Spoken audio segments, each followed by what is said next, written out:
Boa tarde a todos e a todas. Sejam bem-vindos à sessão técnica número 4, que tem como tema Metodologias Ativas e Learning Analytics. Meu nome é Dalcio e eu serei o moderador dessa sessão. Na nossa sessão de hoje, a sessão 4, nós vamos ter 7 artigos que serão apresentados. 4 deles serão artigos completos e 3 deles serão artigos curtos.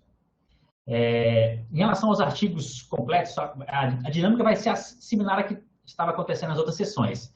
Em relação aos artigos completos, nós iremos passar o vídeo do artigo, posteriormente nós teremos 5 minutos para as perguntas. Em relação aos artigos curtos, iremos passar todos os vídeos dos artigos, 3 artigos, e posteriormente teremos 10 minutos para as perguntas.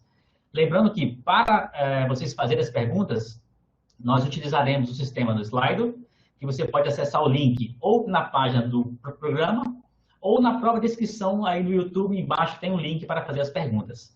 Então, sinta-se à vontade em participar, fazer as perguntas para que os autores irão, ao final, responder. Ok? Vamos começar, então, com o primeiro artigo. O primeiro artigo, os autores são Silvana, Alain e Sofia. O título é Rendimento Estudantil em Tempos de Pandemia. Percepções sobre aspectos com maior impacto. Então, vou começar a compartilhar o vídeo com vocês aqui.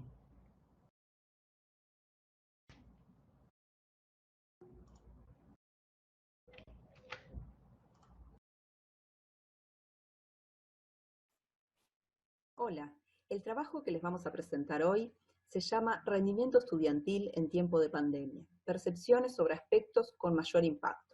Este es un trabajo conjunto que hemos realizado con Silvana Temesio, Alain Pérez y quien les habla, Sofía García, todos integrantes de la Facultad de Información y Comunicación de la Universidad de la República de Uruguay. En el primer semestre de 2020, la crisis sanitaria provocada por el COVID-19 afectó a las personas en diversos ámbitos de su vida. No quedó ajeno a esta situación la educación universitaria. En nuestra facultad, todos los docentes de todas las unidades curriculares debieron adaptar sus cursos a la modalidad virtual, obteniendo resultados diversos. También los estudiantes tuvieron que adaptar sus formas de aprender. En el caso presentado, analizamos la encuesta de percepción realizada a estudiantes de la Facultad de Información y Comunicación de la Universidad de la República de Uruguay. Fue una encuesta realizada por la Unidad de Apoyo a la Enseñanza, de participación voluntaria, que estuvo abierta durante 12 días y que contó con unas 800 respuestas. La pregunta general que nos planteamos fue: ¿qué factores favorecieron o dificultaron el acceso y seguimiento de cursos en modalidad virtual en la Facultad de Información y Comunicación en el contexto de la emergencia sanitaria provocada por el COVID-19? Y las preguntas específicas: ¿qué elementos de acceso y particulares de los estudiantes, o de las propuestas de enseñanza, o del entorno virtual, influyen en la percepción del rendimiento? ¿Y cuál es el sentimiento derivado de los comentarios abiertos de los estudiantes respecto de los conceptos trabajados? Le voy a dar paso ahora a mi compañero Alain Pérez para que comente sobre la metodología y algunos de los resultados. La base de datos de la encuesta, anonimizada, se procesó utilizando el software Orange, que es de parte del paquete de Python Anaconda, y en él se realizó el procesamiento y depuración de la base de datos, la asignación de casos minoritarios, y se utilizó un modelo predictivo de la variable rendimiento, clasificada en niveles alto, medio y bajo. El rendimiento es una variable que el estudiante se asignó a sí mismo, se valoró, es la valoración estudiantil del rendimiento, y se utilizaron el resto del set de variables como variables explicativas. Se aplicó un modelo de regresión logística y se aplicó un random forest para predecir la tricotomía del rendimiento.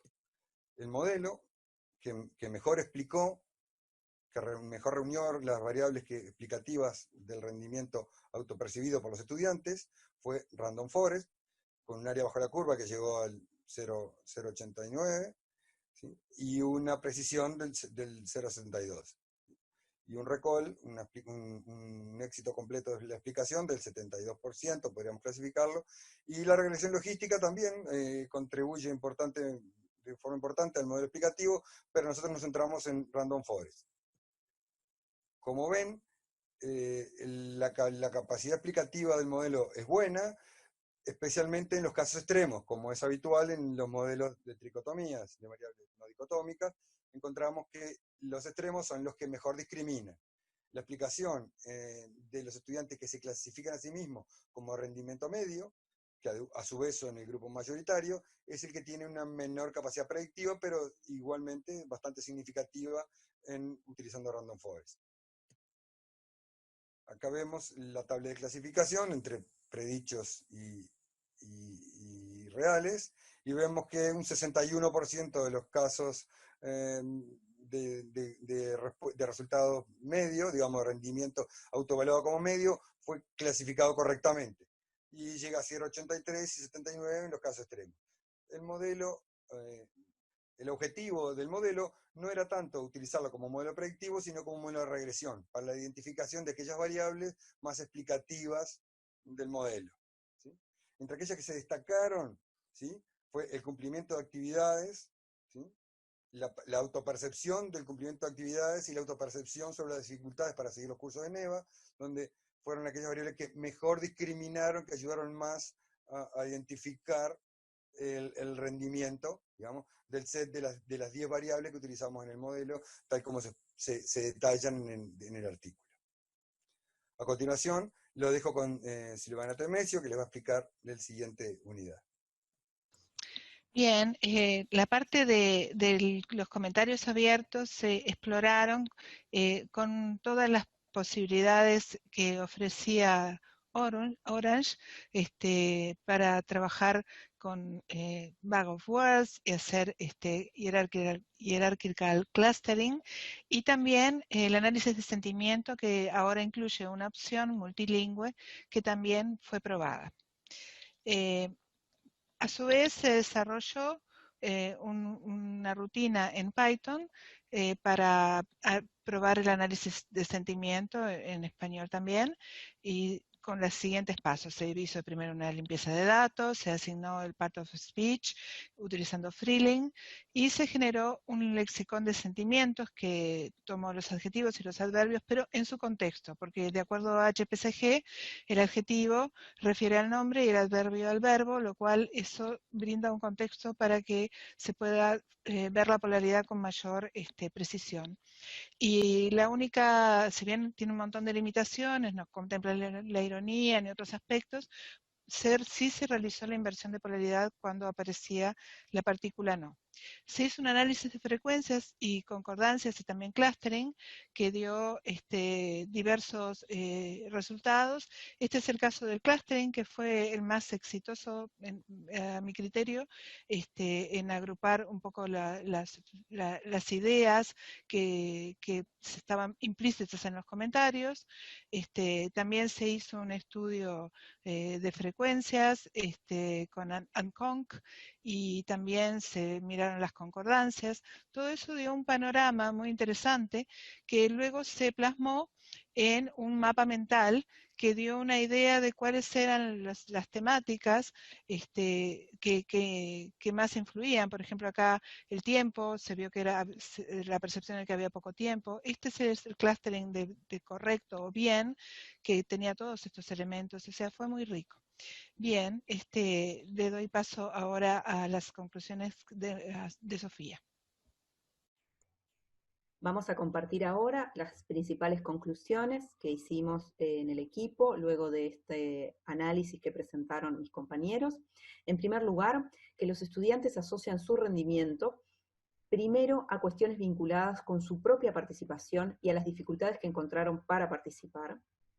Respecto a los aspectos que involucran el diseño del proceso educativo por parte de los equipos docentes, se destacan el tiempo para las evaluaciones, la diversidad de las actividades propuestas, los espacios de interacción de docente con los alumnos, la explicitación de los objetivos y la planificación coherente.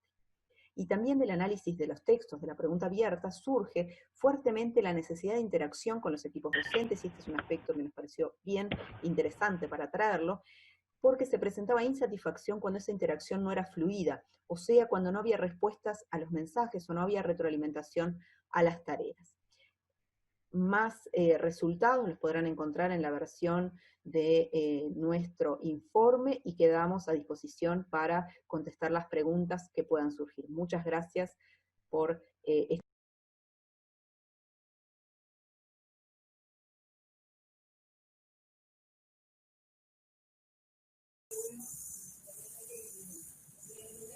Olá, estão me ouvindo? Por gentileza, a Alen já está aí, a Sofia também, não sei qual dos dois vai responder, por favor, pode... Olá. Olá, sim. Pode abrir aí a câmera. Eu vou compartilhar com vocês, então, as perguntas que nós tivemos aqui, só um momentinho.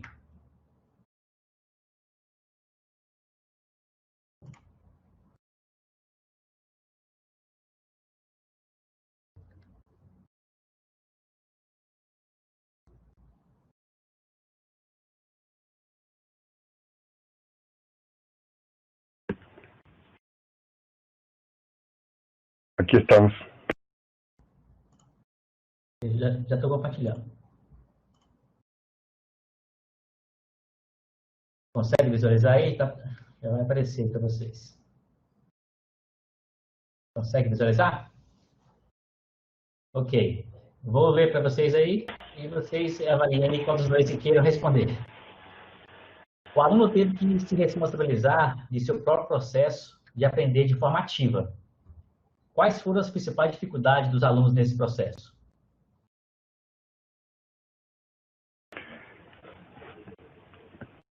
Sofía. Sofía, las principales, no se indagaron dificultades específicas de los estudiantes, pero sí las principales dificultades asociadas con el rendimiento, con la percepción de rendimiento, fueron el no poder cumplir con las actividades, en algunos casos las dificultades de seguir el curso en el entorno virtual, y dentro de eso estaba la discriminación también de si lo que les dificultaba era la modalidad en educación a distancia, que en algunos casos fue muy importante, y el nivel de participación en clases por webconferencia.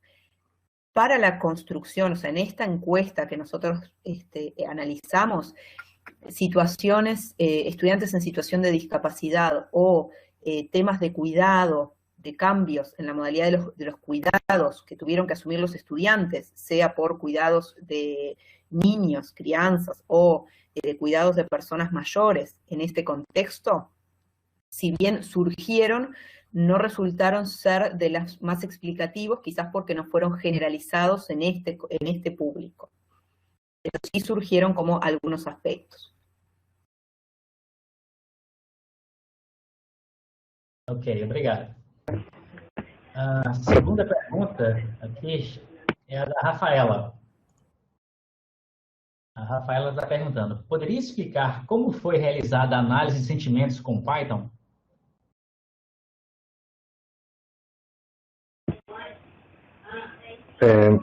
Silvana no está aquí, pero les comento quien se centró en el análisis de sentimientos utilizando Python, justo no se encuentra en este momento ingresada en la sala, pero el proceso que utilizamos, básicamente utilizamos dos herramientas. Se utilizó una extensión de la herramienta Anaconda, que integra Python, que tiene un módulo bastante accesible, fácil de aprender y de utilizar, que es Orange. El módulo de programación de Orange nos permitió hacer una primera exploración. Luego, la compañera Silvana Temesi utilizó otras técnicas que le permitieron profundizar cuestiones como la falta de una heurística en español, los modelos tradicionales de analítica están centrados para el inglés y ella lo integró herramientas para hacerlo en español y profundizó el análisis que habíamos hecho exploratorio en la primera parte, utilizando herramientas de Python que las van a encontrar bien detalladas en el artículo. Yo no me quisiera adelantar en explicárselo porque no, digamos, las utilizamos, las vimos, pero no quisiera cometer un error en la explicación, pero básicamente están eso. Y básicamente, en realidad, el análisis, que fue un análisis preliminar de la pregunta abierta que se realizó, en ese análisis se exploró la polaridad de los comentarios, si fueran positivos, negativos o neutros. Para eso se analizaron también, se tuvo en cuenta la partícula no, cuando también pudiera tornar una polaridad negativa en positiva, y lo que se hizo en el análisis fue ver cuáles de estos aspectos que resultaban negativos o positivos estaban asociados con qué elementos del primer análisis que habíamos realizado, donde separábamos, por ejemplo, lo que tenía que ver con el estudiante y sus dificultades, ¿no? Y entonces dentro de lo negativo se encontraba qué era lo desmotivante, o si los contenidos eran negativos, la falta de interactividad, que fue uno de los aspectos que surgió con mayor fuerza, o por otro lado, si las evaluaciones eran consideradas buenas, aceptables en términos de tiempo, si había retroalimentaciones positivas, etcétera. O sea, en base a la polaridad, lo que se fue viendo es qué aspectos se resaltaban en unos y otros comentarios. Ok. E a última pergunta, a insatisfação dos alunos quanto à interação com a equipe docente foi um dos pontos apontados no estudo. Como resolver a situação? O que vocês pensam? Bien, en realidad lo que surgió del estudio es que los estudiantes marcaban, y sobre todo, salió también en el estudio de polaridad, que estaban más desconformes en aquellos casos en los que no tenían una relación fluida a través de la plataforma con los equipos docentes. ¿Qué quiere decir una interacción fluida? Ahí surgieron cuestiones que son distintas. Una es, por ejemplo, la evacuación de dudas. Cuando los estudiantes preguntan, tienen inquietudes en el foro, si esas preguntas se contestan o no. Entonces, en ese caso, la primera recomendación es que se abran espacios primero que se abran espacios de interacción, donde los estudiantes puedan plantear sus dudas y sus inquietudes. Que esos espacios de interacción sean atendidos, o sea que efectivamente los docentes estén atentos a esos espacios. Y otro punto que no es nada menor es la retroalimentación. En los entornos virtuales, la retroalimentación de las actividades es fundamental, es un pilar para que los estudiantes puedan seguir adelante. Y no solamente como una corrección de una prueba final, sino durante todo el proceso. Que los estudiantes, si el equipo docente les propone una actividad, les pueda brindar una retroalimentación sobre esa actividad, o sea, decirle un feedback, decirle cuáles fueron los puntos fuertes, por un lado, y cuáles son las sugerencias también por otro, y no solamente incluir un bien o un mal, sino poder dar herramientas para la mejora. Esos son como los aspectos claves. Sabemos que eso es un desafío en contextos de masividad, como son todos nuestros cursos universitarios. Ahí se pueden buscar alternativas que pueden tener que ver también con la evaluación entre pares o prever instancias de autoevaluación. Ok. Muito obrigado, muitas gracias. Parabéns pelo trabalho, Alain, Sofia e Silvana. E vamos passar para a próxima, então, apresentação. Muito obrigado. Muchas gracias, obrigada.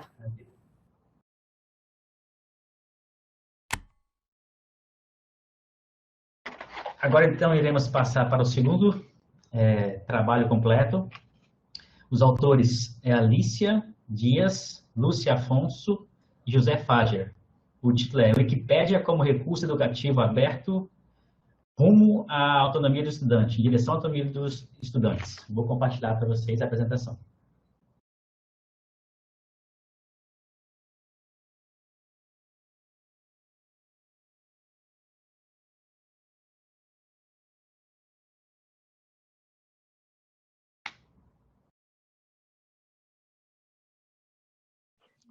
Hoy vinimos a presentar el siguiente paper, Wikipedia como recurso educativo abierto hacia la autonomía de los estudiantes. Mi nombre es Alicia Díaz Kostov y también nos acompaña José Fager y Lucía Alonso. Pertenecemos a la Facultad de Información y Comunicación, al grupo de investigación alfainfo.uy de la Universidad de la República en Uruguay, y los tres somos estudiantes del doctorado del DINTER de Informática en Educación. La propuesta es un desarrollo de una herramienta para aportar elementos que permitan agregar criterios de confiabilidad a la Wikipedia, considerando que la Wikipedia es una de las fuentes de información más consultada por parte de los estudiantes y que es importante, ¿sí?, contribuir con estándares de calidad a este recurso de información que es, digamos, muy usado, masivamente usado. El trabajo tiene un abordaje desde la analítica del aprendizaje, que si bien se entiende la analítica del aprendizaje, ¿verdad?, como el análisis y la recolección de datos de los alumnos y sus contextos, con el fin de comprender y digamos, fortalecer los entornos de aprendizaje. Y si bien nosotros no estamos recogiendo datos sobre estudiantes, sí sobre los contextos, al tratar de recogiendo datos sobre estudiantes, sí sobre los contextos, al tratar de analizar el tema de los datos de la Wikipedia con la variable de la confiabilidad y criterios de calidad. ¿Sí? Esto es un primer abordaje de la temática. Se puede también abordar desde otras miradas, con sugerencias de lecturas confiables, o aplicar también la herramienta para generar calidad a los artículos. Una cosa que nos parece importante es establecer la dimensión ética que tiene que ver con el tema de la ciencia de datos, ¿no?, porque nuestra propuesta aborda desde ahí a la Wikipedia, entendiendo que la Wikipedia como una enciclopedia y en particular como una fuente de información para los estudiantes está hecha de manera colaborativa y también con una mirada de ciencia abierta, y en ese contexto nos parece importante que nosotros vamos a trabajar, si bien no con los aspectos más fuertes que tiene la ética aplicada a la ciencia de datos o el análisis de datos, que tiene que ver con el consentimiento informado y la privacidad, pero sí en cuestiones que tienen que ver con cómo interpretamos esos datos y cuál es la coherencia interna al trabajar los aspectos que vamos a analizar de la herramienta, ¿sí? Entonces eso nos parece importante dejarlo, ¿verdad?, estructurado, que es un deber, en alguna manera, delimitar bien el contexto y ver desde qué lugar se van a recolectar esos datos, con qué transparencia y manejo, ¿sí?, para evitar sesgos a la hora de luego usar la herramienta y tener en cuenta lo que es la confiabilidad de la información. Otro aspecto también que nos parece importante vincular, en algún momento ya lo decía, tiene que ver con el vínculo que hay entre la Wikipedia y la ciencia abierta, ¿sí? La Wikipedia además ofrece una API para poder recoger y la creación, digamos, recoger datos sobre ella. Y digo, volviendo al tema de la ciencia abierta, la Wikipedia es un trabajo colaborativo, de acceso abierto y de cultura abierta. Bien, no sé, Lucía, si vas a continuar tú por la parte del marco teórico. Sí, ahora vamos a hablar un poco sobre los diferentes componentes teóricos que abordamos para realizar este trabajo, y se reduce un poco en estos tres ítems. En primer lugar, abordamos un poco el concepto de las enciclopedias como fuente de información. Las enciclopedias son fuentes de información que se remontan a los orígenes de la escritura y la organización del conocimiento, y en general buscan ser fuentes secundarias de información que recogen de fuentes primarias datos sobre distintas temáticas que son de interés. Las enciclopedias como fuentes como obras de referencia, al igual que los diccionarios, tienen un uso muy extendido en el ámbito educativo. Los estudiantes suelen recurrir a ellas ya que como fuentes de información suelen ser utilizadas en una primera instancia para interiorizarse sobre los temas, frente a la consigna de realizar un trabajo o un estudio sobre determinado tema que se plantea en los diferentes cursos. Los estudiantes suelen recurrir a las enciclopedias y a los diccionarios como un primer acercamiento a la temática. Por supuesto que el desarrollo de las enciclopedias con la interrupción de las tecnologías de la información y la comunicación sufrió muchos cambios, lo que dio lugar al nacimiento de muchas enciclopedias en línea o enciclopedias digitales, que se desarrollan en el ámbito virtual. En ese contexto surge la Wikipedia, y remarcar en este caso que la Wikipedia es una enciclopedia que los estudiantes y los docentes consultan mucho. Sin embargo, hay muchas críticas en relación al uso de la enciclopedia Wikipedia, porque muchas veces se cuestiona cuál es la confiabilidad de la información que contiene la Wikipedia como enciclopedia. Esto tiene como un doble sentido, porque si bien los estudiantes y los docentes manifiestan utilizar la enciclopedia Wikipedia como un primer abordaje a las temáticas, y es algo que todos hacemos cuando queremos buscar información sobre un tema en internet, lo primero que nos figura por lo general es Wikipedia, y solemos entrar a la Wikipedia para tener una noción general sobre los temas. En general, los docentes desestimulan el uso de Wikipedia como una fuente de información a los estudiantes, y los propios estudiantes reniegan un poco cuando tienen que hacer contar oficialmente cuáles son las fuentes de información que utilizan. En general no tienen en cuenta la Wikipedia. En ese sentido, bueno, en definitiva el uso de la Wikipedia se extendió en el ámbito educativo, tanto para desarrollar actividades de enseñanza como para servir de fuente de consulta. La crítica que persiste aún, como comentábamos, es la falta de herramientas para garantizar la calidad y la confiabilidad de la información que allí se presenta. Y en esa línea, en este trabajo, presentamos la posibilidad de crear una herramienta que ayude a ese discernimiento, aportando criterios de evaluación de los artículos de Wikipedia que permitan a los estudiantes una mejor selección de la información que utilizan en sus procesos de aprendizaje. En cuanto a la metodología, lo importante a resaltar al principio es que como se trata de una propuesta, de una aplicación a ser desarrollada, en una primera revisión de la literatura científica no se encontraron herramientas similares a la propuesta que se plantea desarrollar. Por lo tanto, por una cuestión de extensión de este trabajo, se omitió una descripción de los trabajos relacionados y se va de lleno a describir algunos aspectos técnicos que entendimos propiciaban el desarrollo de la herramienta que se está proponiendo. Al mismo tiempo, tampoco se va a entrar en esta etapa en una discusión minuciosa de los criterios de calidad a aplicar o del algoritmo a utilizar, ya que estos temas serán objeto de estudio a tratar en etapas posteriores de este mismo proyecto. En cuanto a la aplicación en sí y su desarrollo, un aspecto importante es el uso de la API de Wikipedia. Se plantea usar la API de Wikipedia para obtener datos. El análisis de las referencias se hará con código Python.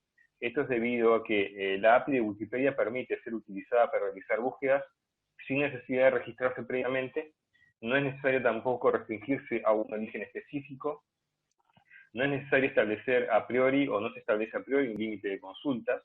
Y las consultas, si bien pueden ser implementadas en cualquier lenguaje que permita realizar peticiones con el protocolo HTTP, lo más frecuentemente usado y en lo que se encuentran más ejemplos en la web son, para utilizar esta aplicación, esta API, son justamente las que utilizan código Python, y por eso el código Python es el que se va a utilizar.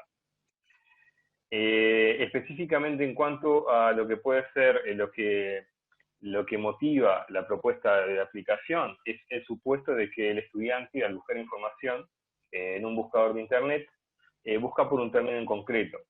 Y una de las primeras sugerencias que obtiene es un artículo de Wikipedia que habla sobre ese término, o que está vinculado con ese término.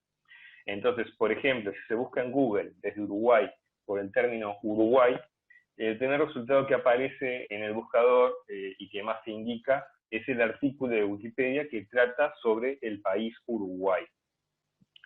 Entonces, no se da mayor información sobre ese artículo en cuanto a su confiabilidad, y tampoco se ofrece otros artículos, incluso de Wikipedia, que traten sobre el término Uruguay, que eventualmente podrían ser los de interés para el alumno, como por ejemplo Río Uruguay, Concepción del Uruguay, u otros términos vinculados con Uruguay.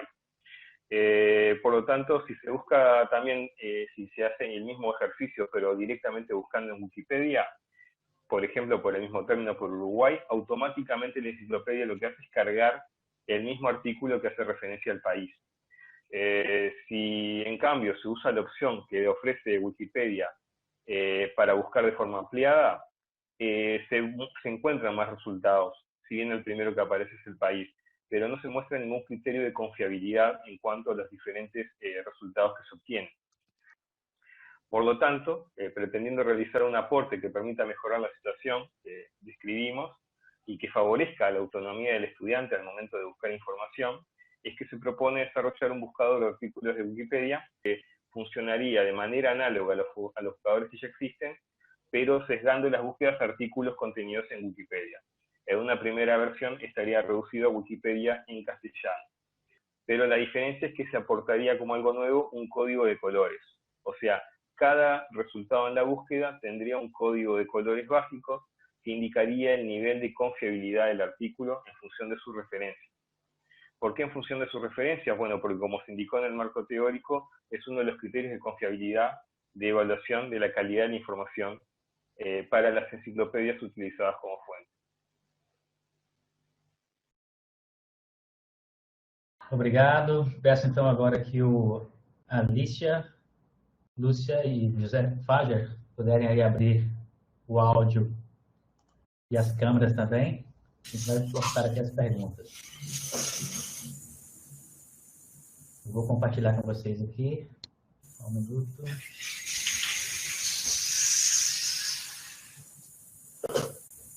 Está carregando aí.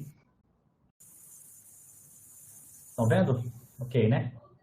Primeira pergunta é da Rafaela Jardim. Como se deu o trabalho colaborativo? Os estudantes utilizaram qual ferramenta?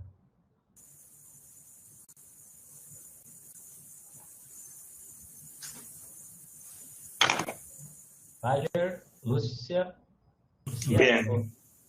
En realidad, la herramienta que los estudiantes van a utilizar es una herramienta que les puntualmente puede ser usada para el trabajo colaborativo. No. A propuesta que uno pueda hacer en el aula es que va a dar el carácter colaborativo. Es una herramienta que usted puede utilizar en diversos contextos. Ok. Segunda pergunta. Como garantir a confiabilidade das informações apresentadas na Wikipedia?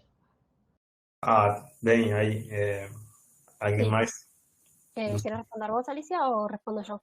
Responde tú, Lucía. Bien, en realidad la Wikipedia es una enciclopedia colaborativa y tiene la evaluación interpares, digamos, las personas que colaboran en Wikipedia hacen un poco el trabajo de evaluación, y después hay también el rol de los que se llaman los bibliotecarios, que de alguna manera son como evaluadores expertos. Uno de los criterios que se usa para evaluar los artículos en Wikipedia es la cantidad de referencias que tienen los artículos de Wikipedia, porque las enciclopedias son fuentes secundarias de información. Entonces, si hay muchas fuentes de las que se nutren los artículos, es de alguna manera una suerte de confiabilidad. Por eso muchas veces cuando entramos a artículos de Wikipedia nos aparecen los carteles que dice este artículo le faltan referencias, porque de alguna manera da cuenta de que la información que se recoge en ese artículo no tiene un basamento en otras fuentes. Entonces, nosotros consideramos que como en cualquier enciclopedia, en la Wikipedia también, la cantidad de fuentes que están citadas y qué fuentes son las que están citadas en los artículos de Wikipedia son en sí mismo un criterio para garantizar la confiabilidad de la información. Y bueno, un poco en esa línea, la construcción de esta herramienta lo que busca hacer es como preevaluarle a los estudiantes y a los docentes los artículos en función de las referencias que incluyen los artículos en Wikipedia, y de alguna manera garantizar la confiabilidad de la información que allí se presenta. Por supuesto que no es el único criterio, y en el trabajo completo nosotros pusimos algunos trabajos futuros o líneas que se pueden seguir profundizando, como pueden ser otros criterios de evaluación que se entrecrucen con este criterio que nosotros elegimos para arrancar. Ok. A próxima pergunta também é da Rafaela. Gostaria de saber se foi aplicado o experimento ou é uma proposta. No, hola, buenas tardes. En realidad es una propuesta, es un desarrollo a futuro, en realidad es una propuesta, no hemos todavía aplicado la herramienta. Ok. E a última, por que utilizaram Python e não outra linguagem de programação? Bem, eu gosto muito de PHP, sou torcedor de PHP, mas a API da Wikipedia usa Python como linguagem mais natural. Existem muitos exemplos em Python e muitas ferramentas desenvolvidas em Python para usar com a API da Wikipedia. Então, entendemos que era melhor usar Python. Além disso, a API de Wikipedia permite que você use qualquer linguagem que pueda programar com o protocolo HTTP. Ok. Então, gostaríamos de agradecer aos autores aí, Alicia, Zé Fager e Lucia. Muito obrigado pela participação de vocês. Gracias. Obrigado a vocês. Ok.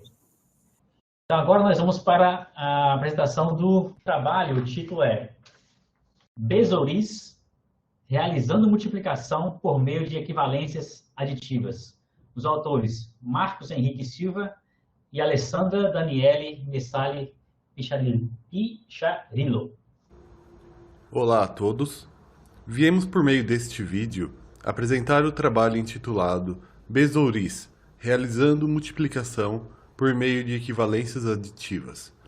Eu sou Marcos Henrique, doutorando em Ensino de Ciências e Matemática pela Unicamp, e conto com a parceria da minha colega e amiga, coautora deste trabalho, Alessandra Picharilo, doutoranda em Educação Especial pela Universidade Federal de São Carlos. Antes de entrarmos propriamente no tema Besouris, gostaria de levantar uma situação que foi o cerne da construção deste material. Quando pensamos em jogos digitais para educação, se um jogador falha numa situação, isso significa o quê? O jogador está aprendendo como o jogo funciona? Não houve esforço suficiente para obter o sucesso? Nada demais, pois falhar faz parte do ato de jogar. O jogador não aprendeu o que a situação ensinava? Os conhecimentos do jogador estão defasados? Qual dessas opções equivale a um resultado de falha em uma situação no meio de um jogo digital? O que vocês acham? Vejamos o seguinte exemplo. Nosso desafio legal e divertido é um jogo do tipo questionário animado. Poderia ter até o gráfico interativo e a seleção da resposta via touchscreen do celular ou um pterodáctilo em movimento, qualquer animação com fins de deixar o material mais animado, mais estético. Contudo, vamos ler o desafio. Um pterodáctilo precisa dar um rasante no mar para pegar um peixe. Sua altura de voo é expressa pela seguinte função: f de x igual a x ao quadrado menos 2x mais 1. Sendo f de x igual a 0, o nível do mar, e x, o tempo em segundos, em quanto tempo ele pegará o peixe?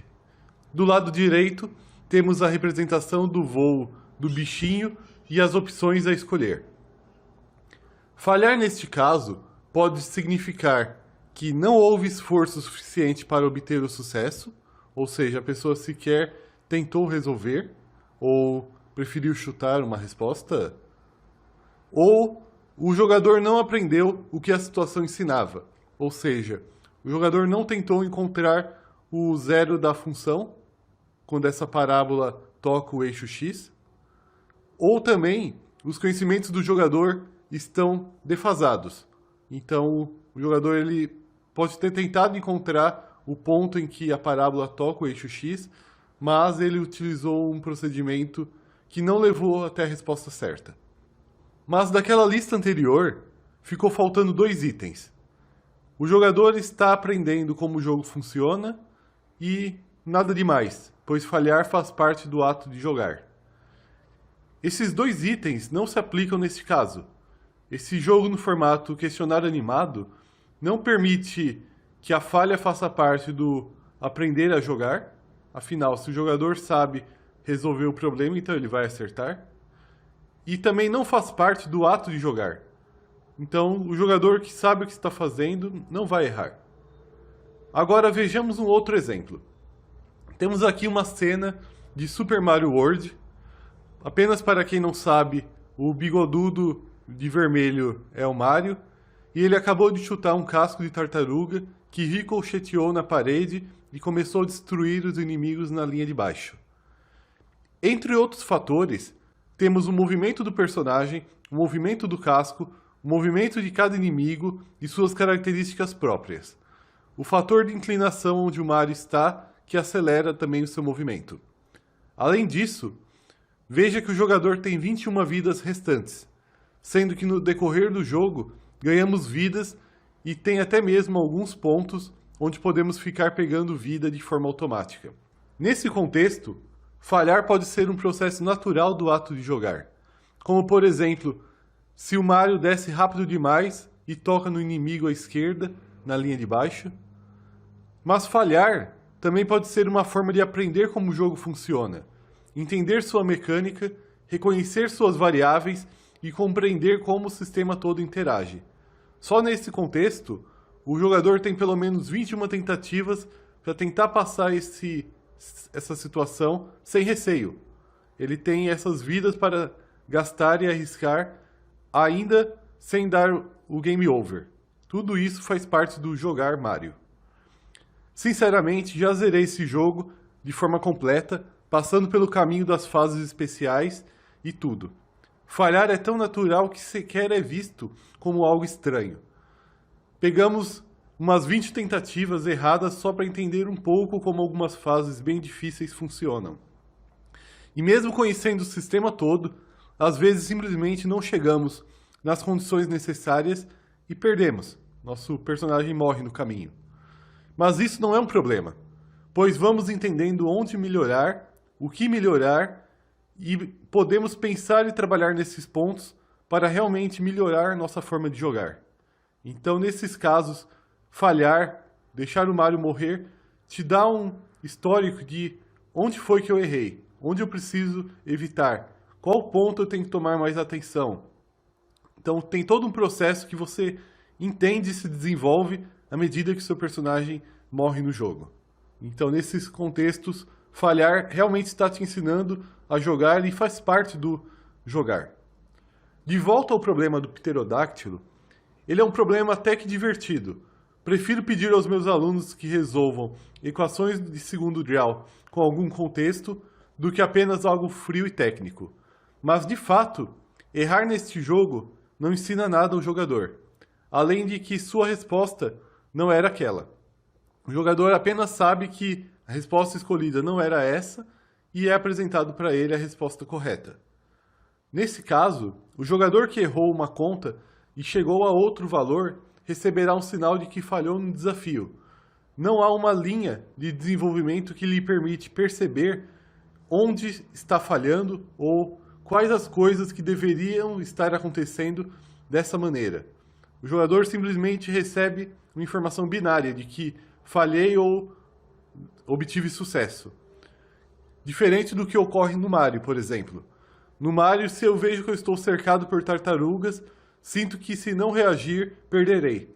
Mas neste jogo do pterodáctilo, usei a fórmula de Bhaskara. Errei uma parte dela, cheguei na resposta, só então percebo que a resposta não era essa.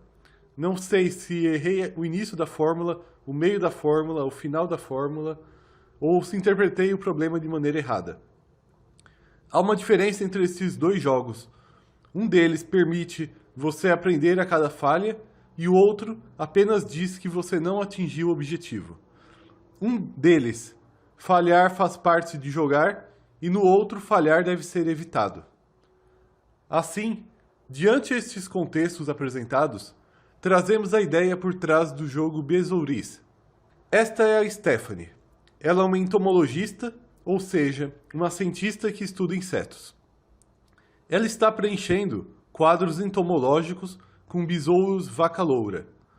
Do lado esquerdo da tela, temos os potes com besouros, cada um com uma quantidade dentro de seu respectivo pote e marcado na tampa esse valor. Se levamos o pote para Stephanie, ela imediatamente distribui os besouros pelo quadro. Na parte de baixo da tela, temos as dimensões do quadro, mas o que significa essas informações quadros e sobraram? Em nenhum momento o jogo explicou suas funções, simplesmente estão ali, marcando 0. Até o momento em que terminei de preencher meu primeiro quadro e olha lá, a tela mudou de cor, o número de quadros passou a marcar 1 e o valor em sobraram passou a marcar 4. O que será que houve? Repetindo a dose, preencho o quadro e então dessa vez a tela mudou para uma cor diferente. O número de quadros aumentou, mas o valor de sobraram permaneceu igual. O funcionamento destas partes pode ser investigada ao longo do ato de jogar, mas vou adiantar para vocês. O quadros significa o total de quadros preenchidos, e o sobraram quantos besouros a mais nós levamos para preencher aquele quadro. A cor da tela preta indica que sobraram besouros após preencher o quadro. A cor da tela azul indica que o quadro foi preenchido sem sobrar besouros.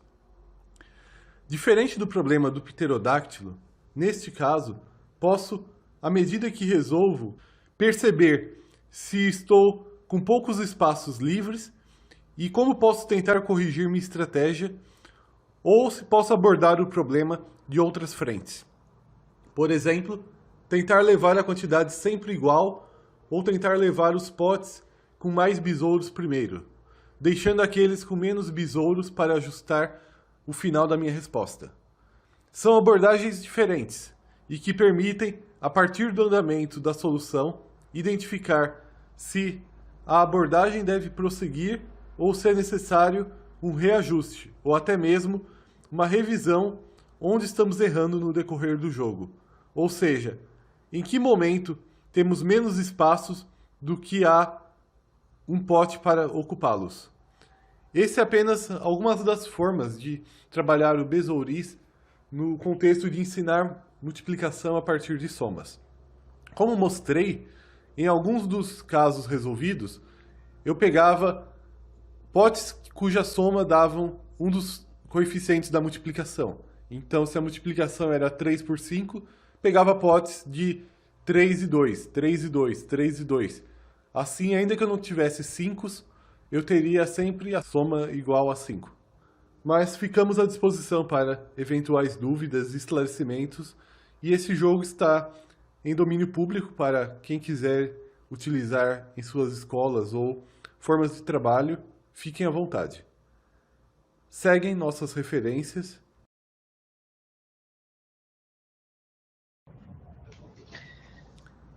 Muito obrigado. Ok, finalizamos então aqui o último artigo. E, Marcos, por gentileza, aí abre sua câmera e também seu áudio aí.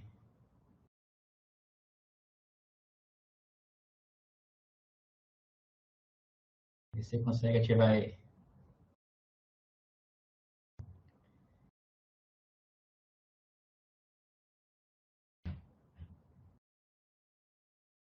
Tá ouvindo, Marcos? Se não conseguir, sai e entra de novo.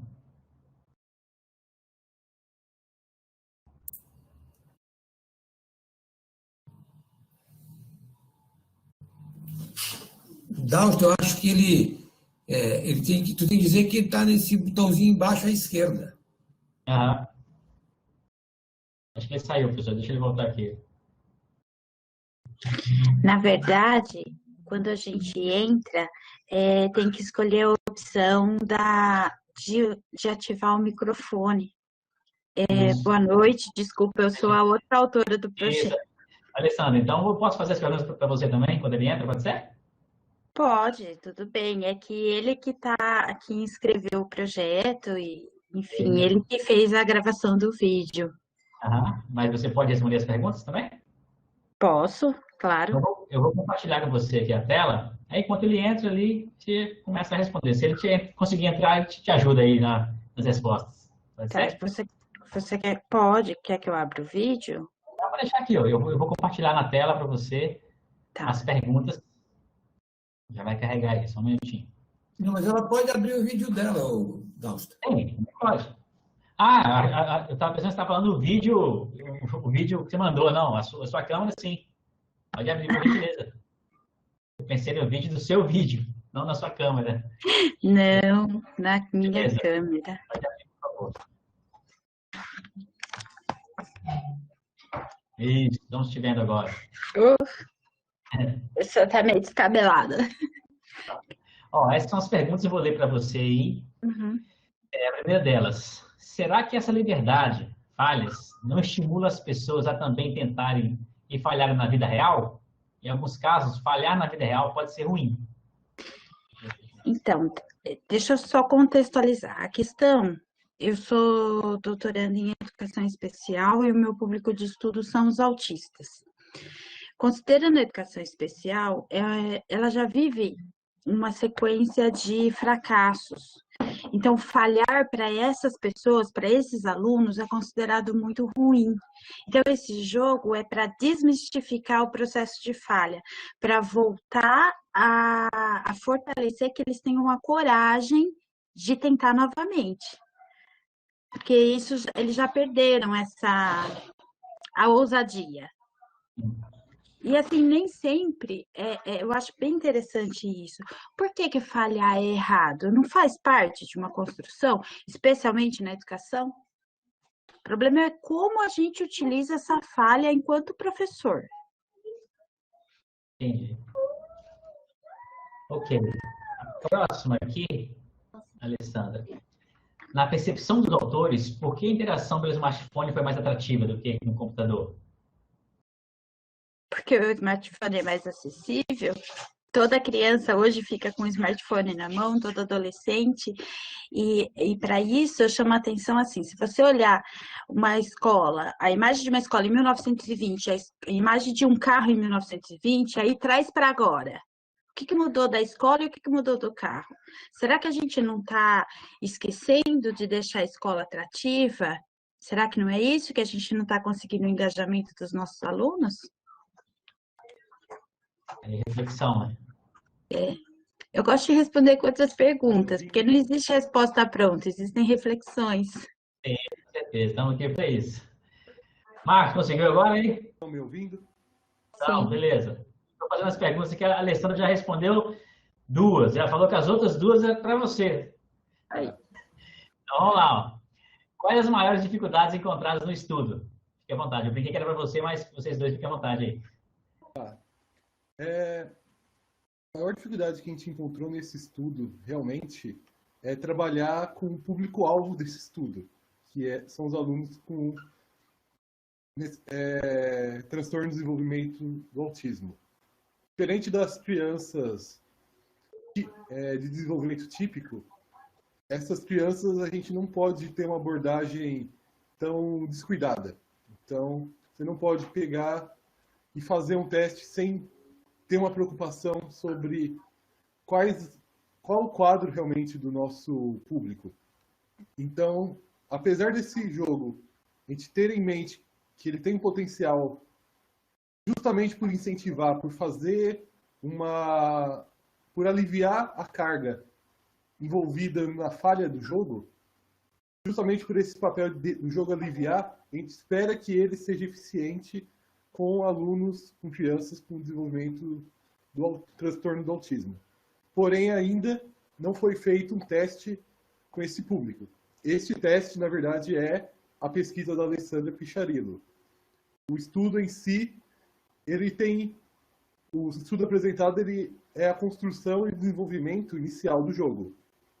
Então o jogo ele existe, fazer ele foi relativamente fácil, só que esses ajustes que a gente vai ter que descobrir quais são as necessidades é realmente o que vai tomar os outros 3 anos da Alessandra. Ok. Eu acho que até complementa, Alessandra, que eu posso uma pergunta aí, quais as perspectivas futuras da pesquisa? Aí, Alessandra.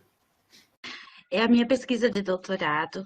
Eu vou aplicar esse jogo com 30 crianças, 10 com desenvolvimento típico, que será minha população controle, 10 com deficiência intelectual e 10 crianças com autismo. Então, esse jogo vai ser aplicado e nós vamos identificar o quanto ele é efetivo e o quanto ele precisa ser modificado ou se ele está ok. Ok. A penúltima aqui é do Igor. Como transpor a ideia do erro como etapa do aprendizado quando o aluno realizar uma avaliação? A questão é a ideia de avaliação, talvez. Por exemplo, nesse período de ensino remoto obrigatório, chamemos assim, foram feitos várias abordagens nos cursos de matemática que eu acompanho de como avaliar os alunos com rigidez, porém à distância.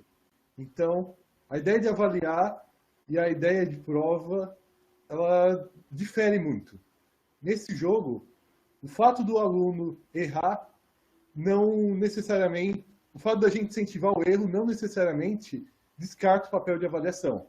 Então, vocês veem que existe o registro do número de quadros, existe o registro do número de besouros que sobraram. Então, o aluno que jogou 100 quadros, ele preencheu 100 quadros e sobraram 30 besouros, nossa, você deduz o quê? Que ele chegou num ponto de estabilidade. Ele começou a não errar mais e acertou em sequência, porque se ele tivesse pelo menos um erro por quadro, ele teria passado de 100 besouros que sobraram. Então, o incentivo ao erro não é para a pessoa sempre errar, dizer, pode errar que vai dar tudo certo. Não. Super Mario World, você morre, mas o seu objetivo final é fazer a fase perfeita. A gente só tenta aliviar a punição envolvida na falha. Aliviar essa questão de falhar ser uma coisa binária. Permitir a pessoa entender por que está falhando. Então, se eu coloco muitos besouros no começo do jogo, eu vou colocando os potes que tem 1 e 2 besouros. No final, eu só vou ter potes que tem 5 besouros para cima. Pode ser que eu não tenha 5 espaços para preencher. Eu posso ter menos de 5 espaços e eu não vou ter potes com menos do que essa quantidade de besouros. Então, essa ideia de você saber onde está errando, pela própria estrutura que o jogo te leva a saber se está perto de vencer ou está perto de falhar. É tipo aquela história do pai que pergunta, filho, está ganhando? Está jogando? Está ganhando? Um problema de matemática, você pergunta para o aluno, você está ganhando do problema? O aluno fala, não sei, eu só vou saber quando eu apertar Enter, porque a resposta ela é sim ou não. Diferente de Mario. Você está ganhando? Não, pai, eu estou no começo do jogo. Você perdeu? Sim, eu perdi na metade. Então, na metade eu tenho que tomar cuidado. Ok. A próxima pergunta é do Chico, é um amigo nosso, aí, um estudioso na área de educação inclusiva. Ele pergunta, o jogo poderia ser apresentado como uma adequação curricular a alunos com deficiência intelectual para multiplicação? Bom, eu vou experimentar isso, né? A minha pesquisa experimental visa 10 alunos com deficiência intelectual. Depois eu conto. Ok, ótimo. Quem sabe no próximo ciclo aí? É. E outra do Chico, o jogo tem possibilidade também para alunos com TEA de alto funcionamento? Gente, vamos esclarecer uma coisinha primeiro. TEA de alto funcionamento. Existe um mito que acha que todo TEA de alto funcionamento é expert em números. Não é bem assim. Vocês conhecem, acho que a maioria das pessoas conhecem a Temple Grandin. É uma autista famosérrima dos Estados Unidos que inventou diversos equipamentos e dá palestra no mundo todo. Tem diversos livros. Ela vai dizer que ela odeia números, que ela enxerga, o cérebro dela funciona por imagem. Então, assim, o que é um autista de alto funcionamento? É aquele que tem poucas limitações sociais, ou ele pode ter altas habilidades em alguma área. Então, de repente, ele tem altas habilidades em desenho, mas ele não tem altas habilidades em matemática e ele vai precisar de muito apoio para matemática. É claro, se você pegar um aluno com TEA de alto funcionamento na área de exatas, você pode usar um jogo desse e vamos para frente, vamos explorar outros conteúdos mais sofisticados. Então, assim, mesmo quando a gente diz TEA de alto funcionamento, a gente não está falando de um único grupo, ele é diverso. Só isso. Ok, ele complementou aí, eu acho que tá. Então, o Chico, ele fez tá. referência se for para lógico, uma coisa, Chico, que eu penso... Você perguntou se o jogo tem possibilidade também. A minha sugestão é: pegue o link do jogo, pesquise sobre o jogo, e se tiver alguém que você possa fazer o teste, por favor, faça. Porque a gente não temos casos de teste com alunos, crianças com TEA. O que eu posso dizer da minha área é que, dependendo do aluno, esse jogo ele pode ser feito com uma idade menor ou maior. Pelo que eu percebo, e pelo que eu tentei fazer nesse jogo, a ideia de jogar, de resolver, eu tentei fazer de uma maneira prazerosa. Então, desde a minha esposa, colega de serviço, qualquer um que eu pedi para testar o Besouris, a pessoa fala: nossa, é gostosinho. Eu pego e começo a levar os potinhos e vai resolvendo. Eu acho, aí entra o acho. Eu acho que crianças de 5, 6 anos conseguiriam começar a resolver o Besouris, mesmo que não tenham a noção de multiplicação. Apenas por conta desse raciocínio. Mas, eu acho. Tem possibilidade? Tem. Temos evidências? Não. Ok. Então, acho que finalizamos as últimas perguntas. Obrigado aí, Marcos e Alessandra. Parabéns pelo trabalho, que possa ter sucesso aí na continuidade. Parabéns pela participação aqui conosco também, tá? Vamos agora para o artigo dos autores Letícia Garcês, Samantha, Adriane e Janice. O título é Entre o presencial e a distância, entre a maquete arquitetônica e a domótica, adaptação de oficinas de eletrônica para novos espaços definidos no campo da extensão universitária. Olá a todos, meu nome é Letícia Pegoraro Garcês, eu sou estudante do curso de Engenharia da Computação e vim apresentar um trabalho titulado Entre o presencial e a distância, entre o emergencial e o alternativo, entre a maquete arquitetônica e a domótica, espaços definidos no campo da extensão universitária. Esse trabalho tem a coautoria de Janice de Freitas Pires, Samantha Quevedo da Silva e Adriane Borda Almeida da Silva. O presente trabalho busca, então, trazer uma reflexão acerca da transposição de duas oficinas de extensão presenciais para o formato à distância como uma resposta à pandemia do Covid-19, de modo que o projeto Oficinas de Ensino-Aprendizagem de Gráfica Digital do Grupo para Ensino-Aprendizagem de Gráfica Digital da Faculdade de Arquitetura e Urbanismo da Universidade Federal de Pelotas pudesse continuar suas ações extensionistas em meio a esse momento crítico. Essas oficinas têm um caráter optativo e não são vinculadas a uma grade curricular específica, o que faz com que elas proponham a conexão de saberes de diversas áreas diferentes, como, por exemplo, representação em arquitetura, eletrônica, informática, percepção de efeitos lumínicos, entre outros. Em especial, essas oficinas podem servir para a capacitação dos estudantes de arquitetura no conceito de domótica, também conhecido como automação residencial.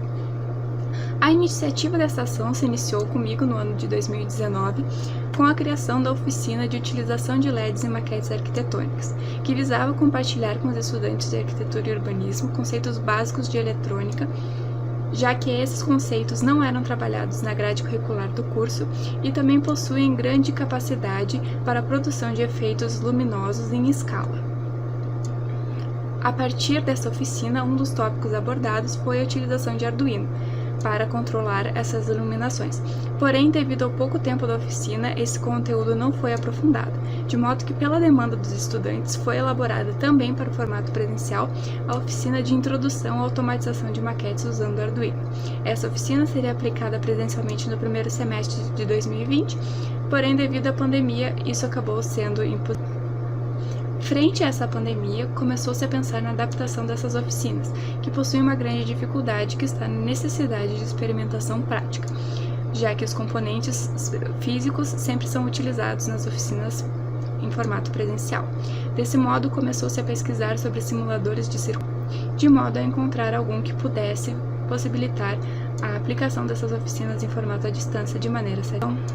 Com relação ao referencial teórico, o trabalho se baseia em Bessage e Muniz, 2019, que definem a EAD como um processo de ensino-aprendizagem onde professor e estudante estão separados temporal e fisicamente, sendo fundamental a autonomia do estudante e a interação do mesmo com os demais envolvidos para o sucesso da aprendizagem. Experiências anteriores desenvolvidas no GEGRAD, que buscam discutir aspectos envolvendo a elaboração de materiais didáticos e a qualidade das interações entre professores e alunos no formato, como por exemplo Félix et al. 2005 e Pires et al. 2008, também foram utilizados.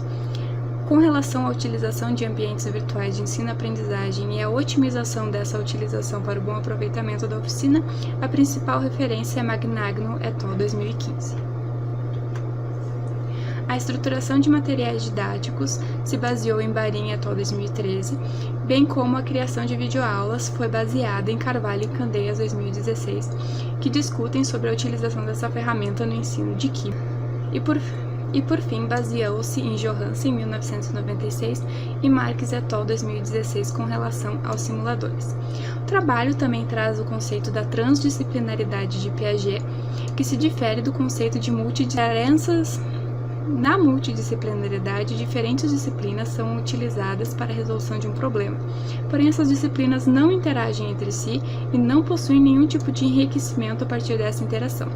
Já a transdisciplinaridade, ela faz com que essas disciplinas que estejam envolvidas na resolução de algum problema interajam entre si e se enriqueçam a partir dessa interação, de modo a criar uma nova disciplina. Nesse trabalho, o conceito da transdisciplinaridade é utilizado não de modo a criar uma disciplina, mas de modo a fazer com que os estudantes de arquitetura e urbanismo possam se apropriar de conceitos e paradigmas de outras áreas do conhecimento, não apenas da arquitetura e urbanismo, de modo a aumentar seu repertório de capacidades para a solução de problemas. Johansen, em 1996, define os simuladores como meios ambientes de aprendizagem exploratória que apresentam a simulação de algum fenômeno real que os alunos podem manipular, explorar e experimentar. O simulador utilizado para a adaptação dessas oficinas foi o Tinkercad, que é um simulador em nuvem. Ele possui diversos componentes eletrônicos simples, bem como alguns mais complexos, como por exemplo os microcontroladores, entre eles o Arduino. Além da simulação de circuitos, essa ferramenta também possui ferramentas de modelagem 3D, o que poderia ser benéfica para os estudantes de arquitetura e urbanismo em algum ponto. Com os componentes eletrônicos simples disponibilizados pela ferramenta, foi possível realizar a adaptação da oficina de utilização de LEDs e maquetes arquitetônicas, ao passo que a possibilidade de utilização do Arduino em conjunto com a programação em blocos se mostrava bastante benéfica. Já que muitos estudantes não tinham conhecimentos prévios sobre programação, a programação em blocos permite o desenvolvimento do código a partir do pensamento puramente algoritmo, sem um foco em uma sintaxe específica. Além disso, essa plataforma também possui uma comunidade onde os estudantes podem ver, comentarem e interagir de diversas formas com outros usuários e principalmente com os projetos desses outros usuários. Ambas as oficinas foram caracterizadas no ambiente virtual de ensino-aprendizagem de maneira... O ambiente de ensino-aprendizagem virtual utilizado foi o Moodle da Universidade Federal de Pelotas e ambas as oficinas foram estruturadas a partir de uma videoaula, onde o conteúdo programático era explicado e o material didático composto por slides e dispositivos apresentado. Os materiais didáticos também ficavam disponíveis para os estudantes nesse ambiente virtual, onde também estava disponível um fórum de dúvidas, onde os estudantes poderiam interagir entre si, bem como interagir com a ministrante. Uma tarefa de conclusão também estava disponível, envolvendo uma problema própria da arquitetura, que deveria ser resolvida a partir da apropriação dos conhecimentos compartilhados na oficina de que o estudante participou. Por fim, um questionário de avaliação se encontrava disponível, de modo que o estudante poderia avaliar e contribuir com sugestões com relação ao conteúdo da oficina, bem como o formato EAD. Aqui nós temos o conteúdo programático da oficina de utilização de LEDs em maquetes arquitetônicas. Ele está dividido em 3 sessões mais material de apoio. Essas sessões apresentavam alguns conceitos de maneira teórica e, após isso, esses conceitos já eram trabalhados de maneira prática na oficina presencial. Na oficina à distância, esses conceitos eram apresentados de maneira teórica e, após, eram realizados os exemplos, apresentados, quando possível, de maneira prática com componentes físicos por meio do vídeo, ou já feitos no simulador em todos os A terceira sessão trata de aplicações, onde são disponibilizadas algumas aplicações reais dos conceitos utilizados e das ferramentas utilizadas em maquetes de verdade. E, por fim, o material de apoio é caracterizado por links externos para vídeos, sites, páginas, entre outros recursos complementares. Já a oficina de introdução à automatização de maquetes usando Arduino se caracterizou de uma maneira um pouco diferente. Foram necessárias 2 sessões teóricas de introdução, uma de introdução ao Arduino e outra de introdução ao simulador, onde foi explicada a programação em blocos, para que enfim a gente pudesse chegar na terceira sessão com a montagem dos circuitos.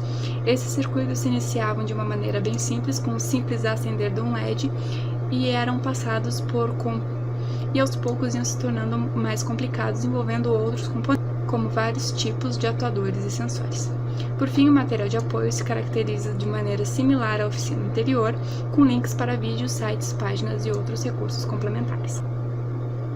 Bom, a versatilidade do ensino à distância pode ser observada com base nas ferramentas utilizadas na adaptação dessas oficinas, o ambiente virtual de ensino-aprendizagem Moodle e o simulador Tinkercad, que possibilitaram uma experiência similar à experiência presencial, de modo que os estudantes pudessem tirar maior proveito. Já no patamar pessoal, essa experiência se mostrou enriquecedora sobre diversos aspectos, caracterizando a minha primeira experiência com o ensino à distância, embora eu já tivesse alguma experiência com a aplicação das oficinas de um formato presencial. Essas oficinas também puderam propor a união de conceitos de projeto arquitetônico, eletrônica e informática, construindo práticas diferentes para que os estudantes de arquitetura se tornassem profissionais transdisciplinares, não restritos a uma única área do conhecimento, mas sim podendo se obter de diversos conhecimentos de diversas áreas para resolucionar os problemas encontrados em seu cotidiano. Por fim, o formato de extensão remoto se mostra bastante interessante, já que muitos estudantes que não poderiam fazer essas oficinas no formato presencial tiveram a possibilidade de fazê-la no formato à distância, em especial pelo momento em que essas oficinas foram ofertadas, já que essa ação ocorreu do início da pandemia, assim que as aulas tinham sido canceladas. Então, os estudantes puderam se apropriar desses conhecimentos de uma maneira mais tranquila, já que eles não tinham tantos compromissos acadêmicos no momento. Por fim, podemos concluir que o ensino à distância possui diversas características positivas, como, por exemplo, a adaptabilidade ao estudante, de modo que é o estudante que define quando e como vai estudar. A relevância da plataforma Moodle foi muito bem observada, já que essa plataforma possui diversos recursos que podem ser configurados e selecionados de modo a personalizar qualquer abordagem didática. Foi possível perceber também um impulso à difusão do projeto em virtude da pandemia, já que, não tendo aula, esse projeto pôde atender mais pessoas, já que a falta de aula possibilitou que o projeto chegasse a mais pessoas, que mais pessoas tivessem interesse em participar do mesmo. Por fim, espera-se dar continuidade às atividades do projeto Oficinas de maneira remota, enquanto necessário, e de maneira presencial, uma vez que voltar às atividades presenciais seja seguro. Agradeço, então, as minhas coautoras, à equipe do GEGRAD em geral, a todos os que participaram das oficinas, tanto no formato presencial como no formato à distância. E, por fim, agradeço a atenção de todos. Como não foi possível disponibilizar perguntas para responderem via slide, eu queria pedir para que a Letícia, por favor, se pudesse ligar isso, seu áudio e câmera. Alô? Letícia, tudo bem? A câmera eu acho que não está funcionando. Não, né? Então tá, mas aqui duas perguntinhas para você aqui. A primeira dela, qual foi a maior dificuldade detectada em relação a realizar essas oficinas EAD quando comparada com as presenciais? Bom, a maior dificuldade foi encontrar a maneira de que os estudantes pudessem ter experimentação prática. A oficina de utilização de LEDs em maquetes arquitetônicas, por exemplo, era ela toda prática. Então, a gente introduziu um conceito, os alunos já pegavam os fios, já pegavam os LEDs, as fontes de energia, e já experimentavam, já faziam funcionar o circuito. Esse foi o maior desafio de como transpor isso para o EAD, que foi onde entrou o simulador. Entendi. E a outra pergunta, qual foram os critérios que vocês utilizaram para a escolha dessa ferramenta, em detrimento das outras que eu vi no artigo lá? Bom, eu fiz uma pesquisa rápida sobre alguns simuladores que pudessem atender. E essa ferramenta, a gente escolheu ela porque ela é uma ferramenta em nuvem. Então, para entrar nela, não precisa pode ser feito um cadastro, mas pode sim entrar com uma conta do Google. Ela era uma coisa de fácil acesso para os estudantes e a interface dela também é muito amigável, muito simples, então facilita bastante para quem não tem um conhecimento mais aprofundado de circuitos e também facilita no quesito de que a gente não precisa que os estudantes saibam a fundo uma ferramenta específica para fazer a oficina, ou saibam mesmo questão de desenho de circuitos, já que os componentes estão ali desenhadinhos na foto, é só arrastar para a mesa de trabalho e trabalhar com eles. Ok. Então, Letícia, muito obrigado. Era isso. Eu não sei se algum dos que estavam aqui tem alguma questão, se quiser também pode falar. Creio que não, Letícia. Então, muito obrigado. A gente vai passar pelo próximo artigo. Então, a gente vai passar agora para a apresentação dos artigos curtos. Então, eu só gostaria de relembrar a todos que, quando forem fazer uma pergunta, como os artigos agora serão apresentados em sequência, para informar a qual artigo se refere à pergunta. Artigo 1 vai fazer a pergunta. Artigo 2 vai fazer a pergunta. E o 3. Como são 3 artigos, por favor, referencie para qual artigo se direciona a pergunta. Ok? Vou começar a compartilhar aqui o primeiro artigo curto.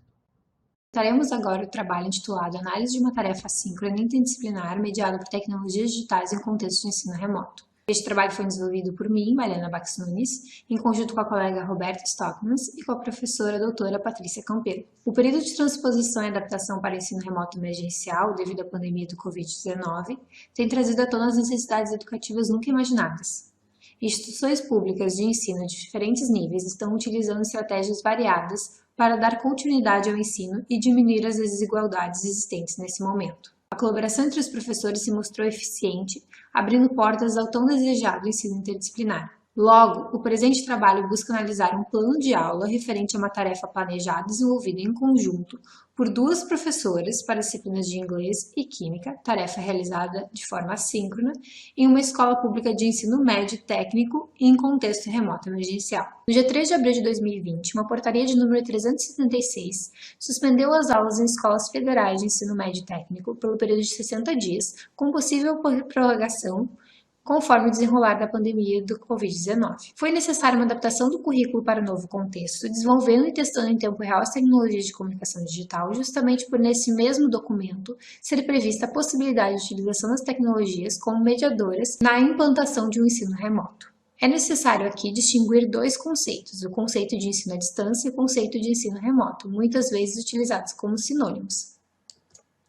O ensino à distância, objeto de estudo há décadas de pesquisadores na área de educação, exige um planejamento detalhado e desenvolvimento sistemático com antecedência, utilizando-se de metodologias de ensino próprias e da presença de professores tutores, que apoiam tanto os estudantes quanto os professores. Enquanto no ensino remoto emergencial, implantado da noite para o dia devido à pandemia, há a realização de soluções rápidas, em forma de improviso, em circunstâncias não ideais, e adaptações em tempo real das atividades sendo realizadas, com o objetivo de providenciar acesso rápido ao... Logo, o conceito de mediação deve ser visto neste trabalho, justamente por, neste período, o ensino está sendo mediado pelas novas tecnologias. Para Vygotsky, a apropriação da cultura e a apreensão das características humanas é um processo de reprodução do uso social de instrumentos físicos ou psicológicos nas sociedades. O conceito de mediação, mais especificamente, de acordo com a teoria sociohistórica vygotskiana, pressupõe que todas as relações que os indivíduos estabelecem com o ambiente são relações mediadas, seja pelo outro, pelo uso de instrumentos ou por signos. Para Passerino et al., mediação e autonomia estão intimamente interligadas e ambas são importantes na aprendizagem do aluno. A aprendizagem, então, ocorre por meio de processos de mediação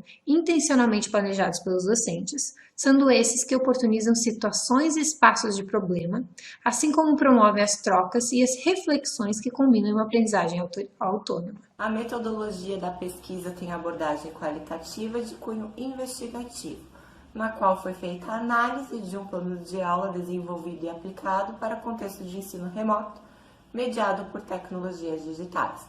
Também realizamos entrevista com uma das professoras envolvidas. A atividade aconteceu numa unidade de ensino federal tecnológico do sul do país, onde foi realizada uma tarefa assíncrona entre as disciplinas de inglês e química durante 15 dias, envolvendo aproximadamente 100 alunos, utilizando as ferramentas Sistema SIGA-A e P-Table. Compreendendo que os alunos estavam sobrecarregados devido às atividades de ensino remoto ofertadas pelo campus, as professoras de inglês e química propuseram uma atividade interdisciplinar, que tinha como temática a tabela periódica e, como objetivos, trabalhar estratégias de leitura, interpretação e análise de texto e a compreensão da organização da tabela periódica. Inicialmente, então, os alunos realizaram a leitura de um texto informativo em inglês, depois navegaram pela ferramenta P-Table nas versões português e inglês e fizeram a escrita sobre a experiência desta atividade. Aqui temos a tela inicial da ferramenta P-Table, onde é possível ver a tabela periódica dinâmica. A partir do clique nos elementos, a pessoa é redirecionada para um site que traz informações sobre estes elementos em inglês. A escrita dos alunos possibilitou que as professoras avaliassem a tarefa aplicada e elas consideram a experiência positiva. Segundo a professora entrevistada, os alunos ficaram surpresos de as disciplinas de inglês e química trabalharem em conjunto e consideraram a atividade válida por não ser apenas uma lista de exercícios que chegava por e-mail. Ambas as professoras aprenderam a co-construir materiais didáticos interdisciplinares através da mediação das tecnologias digitais. O sistema SIGA-A e a ferramenta P-Table tornaram-se artefatos mediadores do aprendizado de química e inglês. A mediação de ensino-aprendizagem realizada em conjunto pelas professoras durante uma das etapas das atividades de ensino remoto foi uma atividade diferenciada. A fala da professora, que reproduz a impressão do aluno de que não era apenas uma lista de exercícios que chegava por e-mail, traz um alerta do tipo de atividades que podem estar sendo realizadas no momento. Consideramos o período uma excelente oportunidade para a educação brasileira ultrapassar as barreiras de ensino ao qual vem se constituindo. Novas e bem-sucedidas estratégias de ensino-aprendizagem podem ser construídas com as tecnologias de comunicação digital e que estão sendo descobertas e redescobertas neste momento. Nossas referências e nosso muito obrigado. Bom, acabamos então de assistir aí o primeiro vídeo do artigo curto. Só lembrando a vocês, tivemos um probleminha na transmissão, mas já estamos de volta. Esse artigo, eu não cheguei nisso, mas os autores da Roberta Stockmans, Mariana Bax, Patrícia Campelo. E o título era Análise de uma tarefa assíncrona interdisciplinar mediada por tecnologias digitais em contexto de ensino remoto. Então, vamos passar agora para o segundo artigo curto, lembrando que as perguntas podem ser feitas pelo slide e, por favor, identificar a qual artigo se refere. Tá? O próximo artigo, ele é artigo da Angélica Valins, Caio Rodrigues, Maria Angélica. O título é Metodologias Ativas e Experiências no Ensino Presencial e Proposições para o Ensino Remoto. Boa tarde a todos presentes. Me chamo Angélica Valins. Eu sou licenciada em Ciências Biológicas pelo Instituto Federal Farroupilha e, no momento, Estou cursando especialização em gestão escolar, também no Instituto Federal Farroupilha, Campus Júlio de Castilhos. Vou apresentar, então, o artigo que traz como tema metodologias ativas, experiências no ensino presencial e proposições para o ensino remoto, elaborado por mim, pelo meu colega Cailon Chagas e pela nossa orientadora, professora Maria Angélica Oliveira. Então, como objetivo, ele traz resultados de algumas práticas que foram realizadas em diferentes cenários, aplicados em escolas de rede pública das cidades do interior do Rio Grande do Sul. E também ele vai trazer evidências que contribuem com proposições de adaptações dessas práticas do ensino presencial para o ensino remoto. Sobre a sala de aula invertida, ela é uma metodologia ativa que possibilita que os alunos interajam com o conteúdo ou material da disciplina muito antes da aula. Essa interação geralmente é mediada pelo uso das TDICs, que são tecnologias digitais de informação e comunicação, para que se tenha um maior aproveitamento para a realização das atividades, tornando este espaço menos expositivo e mais participativo. Todos os relatos, esses resultados de estágios curriculares supervisionados, então eles foram realizados em escolas da rede pública nas cidades de Júlio de Castilhos e Tupanciretã, e envolveu a participação de 47 alunos do ensino médio da disciplina de Biologia. Na primeira experiência, foi trabalhada zoologia, e a metodologia foi aprendizagem por meio da pesquisa, uso de vídeos e material de apoio. Já na segunda, foi trabalhado fotossíntese, por meio de canal de comunicação pelo WhatsApp, experiência ao ar livre e atividades colaborativas.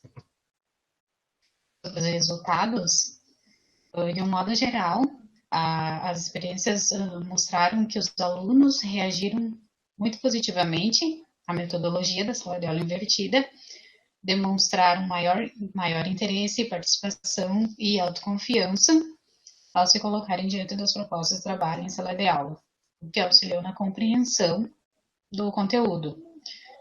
Também percebeu-se que, quando se tem um ambiente que promove atividades colaborativas, favorece a participação, visto que os alunos sentem-se mais acolhidos e dispostos a contribuir para a construção de algo concreto, resultando dessa forma em uma aprendizagem ativa.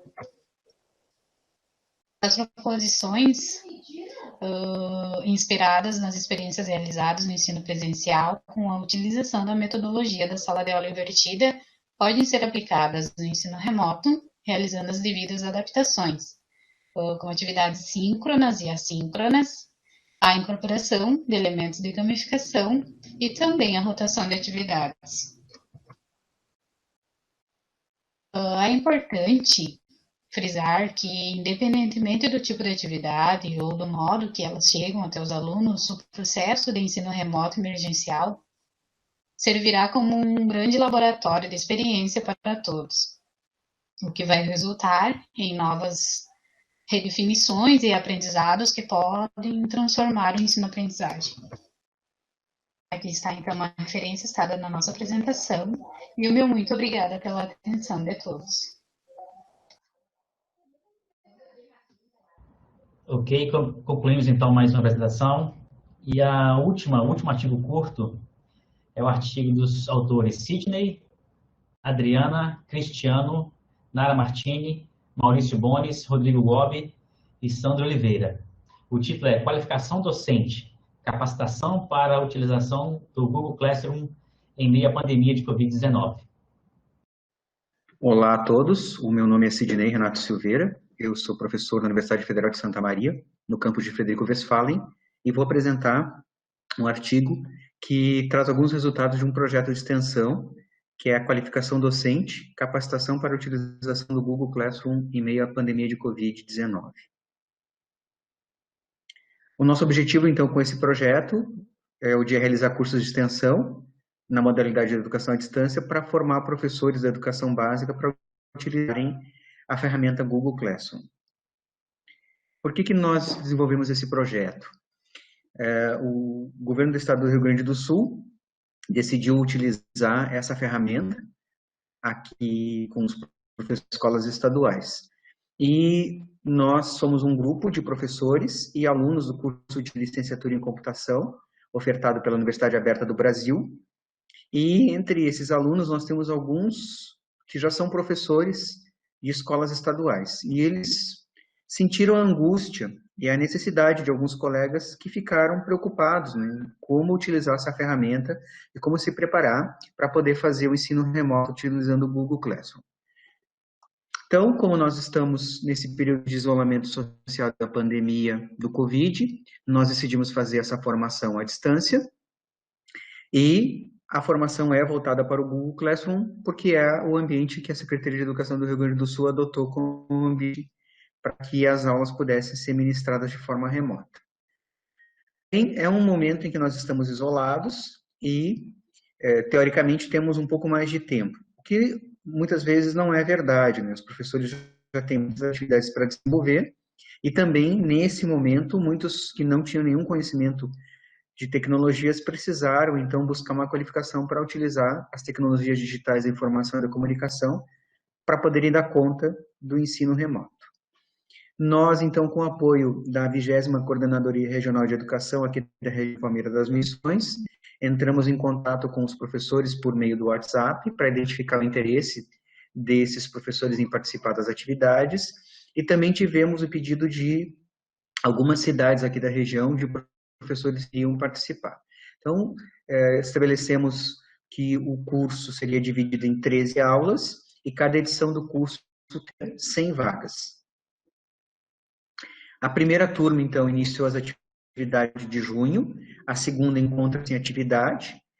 Dos 100 inscritos da primeira turma, 35 conseguiram concluir as atividades com aproveitamento satisfatório e também preencheram um formulário que nós disponibilizamos no Google Forms com instrumento de pesquisa para verificar qual foi a impressão destes nossos professores participando do curso elaborado.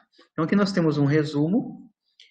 O curso atendeu às suas expectativas, a aplicabilidade da ferramenta Google Classroom no trabalho, organização do curso e materiais didáticos disponibilizados. A gente vê, então, aqui, pelos índices, todos destacando muito bom, com um percentual bastante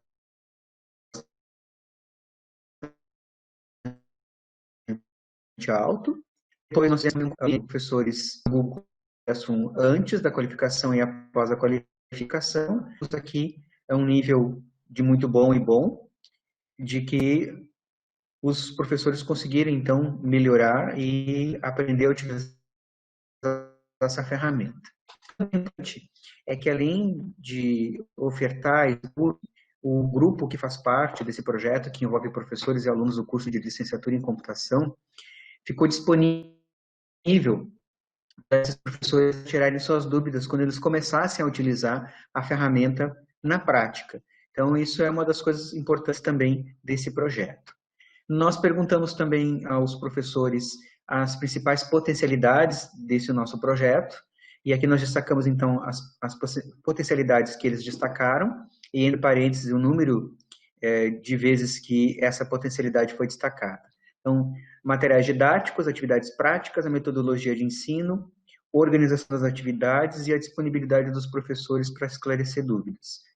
Não só durante o curso, mas também depois. Com relação às limitações, a maioria dos respondentes não destacou nenhuma limitação, 48,57%. A principal limitação, falta de tempo dos participantes.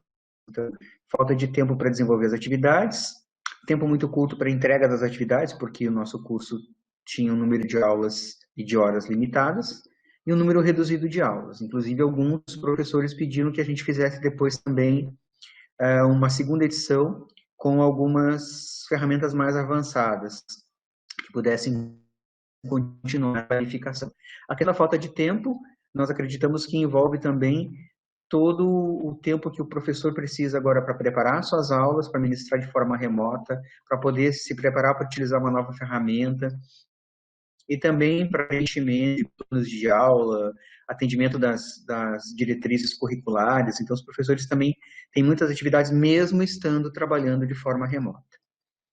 Com relação aos impactos sociais do projeto, nós acreditamos bastante importante que o nosso curso de licenciatura em computação se coloque à disposição da comunidade, para ter a comunidade e ajudar os professores a desenvolver as suas experiências e as suas práticas usando as tecnologias digitais da informação e da comunicação.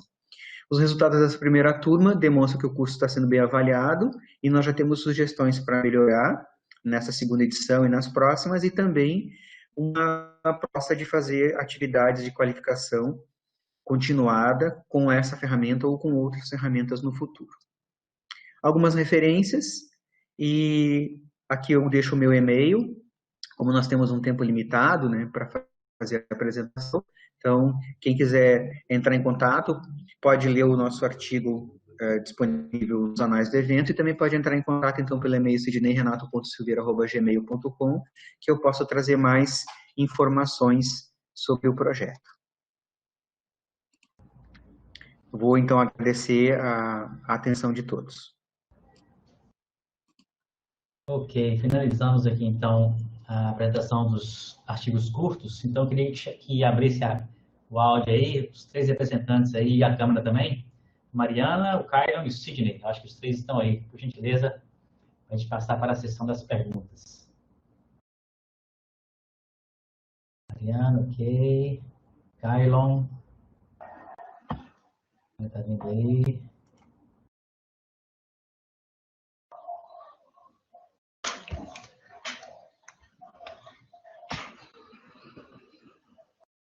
O Sidney está aí? Sidney está vendo? Kyron está aí. Sidney, por gentileza, Sidney, se você puder abrir aí sua câmera, seu áudio. Vou começar aqui então, enquanto o Sidney já vai se conectando, com a primeira pergunta, que é com o artigo 1, da Mariana. Classificar ensino remoto emergencial como algo diferente do ensino à distância não seria, em alguma medida, minimizar os mesmos problemas já enfrentados na EAD? Boa tarde a todos.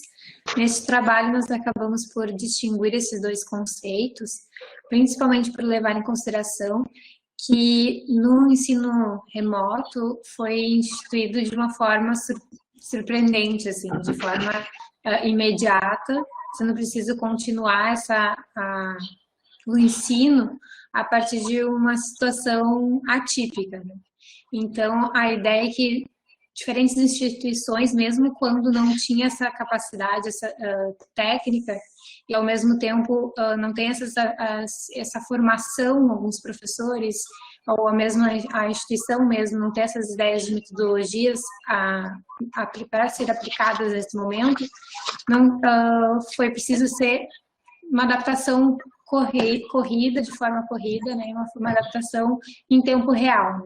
Nesse sentido, realmente tem muitas dessas situações que compartilha-se com a ensino à distância, mas imagino que nesse contexto foi de uma forma mais ampla e, ao mesmo tempo, de forma mais intensa. Né?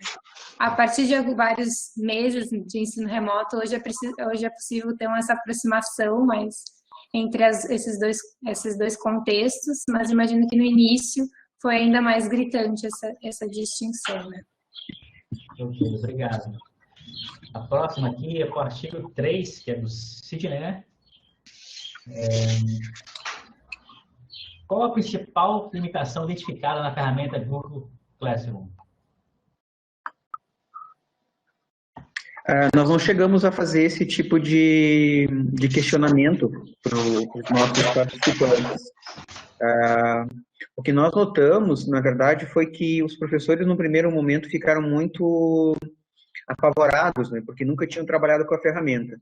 E quando eles começaram a utilizar e viram que era uma ferramenta fácil, bastante intuitiva, esse medo inicial logo passou. Eles não ficaram mais tão preocupados. A gente acredita também que isso é um dos fatores que fez com que muitos desistissem do curso. Eu vi que tem uma pergunta ali também que fala por que nós, na primeira turma, ficamos, no final, apenas com 35 alunos, né? O governo do estado também disponibilizou algumas capacitações, então os professores tiveram que fazer essas capacitações que estavam oferecidas pelo governo, e muitos conseguiram utilizar facilmente a ferramenta, não ficaram mais assim tão preocupados, né? Mas a gente não chegou a fazer uma pergunta específica sobre a principal limitação que eles têm identificado. Uma segunda turma está terminando ainda, a gente até pode colocar esse tipo de questionamento para entender assim, o que os professores acreditam que está faltando na ferramenta, né? O que ainda poderia ser adicionado nessa ferramenta. Ok, obrigado. A próxima aqui, então, é artigo 2, é o Kylon. O percentual de professores que sabem utilizar ferramentas para o ensino remoto é mediano. Como esse trabalho contribuiu para minimizar esse problema? Bom, boa tarde. Eu já vi ali a segunda pergunta, era mais ou menos relacionada também, né? São duas perguntas similares. Então, se eu puder aproveitar o gancho para responder meio que 2 em 1. Pode ser, manda ver. Bom, lá no Instituto a gente trabalha com trabalhos com impressão de material. Então, essa seria uma das formas de diminuir esses problemas com alunos, por exemplo, ali que não têm acesso à internet. E também para minimizar esse problema com os professores que não têm que têm um entendimento intermediário sobre essas tecnologias. É uma das saídas que a gente aponta. Ok. Próximo, então, marcar essas duas aqui.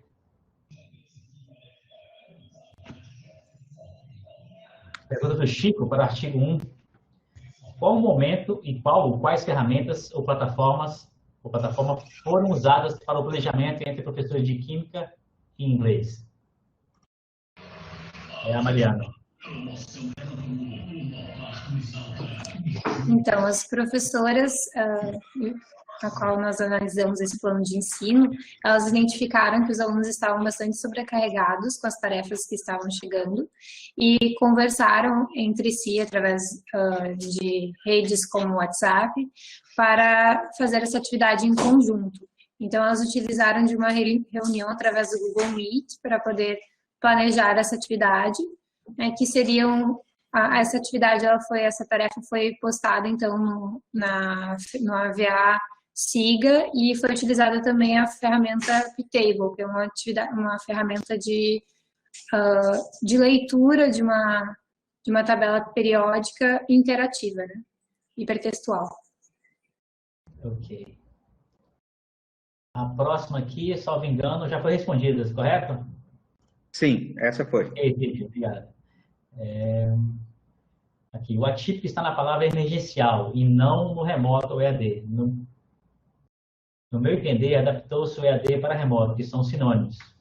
Acho que isso é uma pergunta, só uma explicação, uma afirmação, né? Mas se alguém sentir vontade de comentar alguma coisa aqui, senão a gente passa para a próxima. Acho que é só uma afirmação, correto? O artigo 3 aqui, então, o último é do Sidney também. Como percebe a extensão para a capacitação de professores como política pública em conjunto com a pesquisa? Ok. Nós aqui no campus da UFSM, aqui em Frederico Westphalen, nós temos muitas atividades que são voltadas para a comunidade. A gente entende assim, a importância da universidade pública devolver para a comunidade, né, que mantém a universidade funcionando a partir dos impostos, né, devolver alguma coisa que não seja só definido por nós, né? Eu defino um projeto e vou à comunidade. Então, a ideia de fazer esse projeto do Google Classroom foi uma demanda da comunidade. Os professores sentiram necessidade e nos procuraram para ajudá-los. Nós trabalhamos nessa forma, que além de fazermos projetos também que surgem de dentro da universidade, a gente trabalha muito indo à comunidade e vendo as demandas que eles têm, para mostrar esse valor social da universidade, né? Aqui, como o campus está numa cidade relativamente pequena, a cidade de Frederico Westphalen tem em torno de 30 mil habitantes, nós estamos muito inseridos na comunidade. Isso é mais fácil de fazer do que em uma cidade maior. Então, nós entendemos essa importância da comunidade participar e trazer as demandas para nós, e nós desenvolvemos, então, atividades de extensão e de pesquisa para atender essas demandas. Ok, então, creio que finalizamos aqui. Queria agradecer, então, aos três e aos demais autores que não estão presentes aqui, Sidney, Mariana e Kailon. Parabéns pelo trabalho. Tenho certeza que vão avançar em outras pesquisas também, ou nessas próprias, que vocês possam ter sucesso na pesquisa de vocês aí. Obrigado pela participação. Ok? Obrigado. Obrigado. Muito obrigado. Muito obrigada. Agradeço a todos os autores pelos trabalhos que foram apresentados hoje. Creio que foi de grande relevância para todo mundo e tenho certeza que as pesquisas vão continuar para a gente poder mudar de algum modo, melhorar cada vez mais a educação no nosso país aí. Parabéns a todos e até amanhã. Tchau.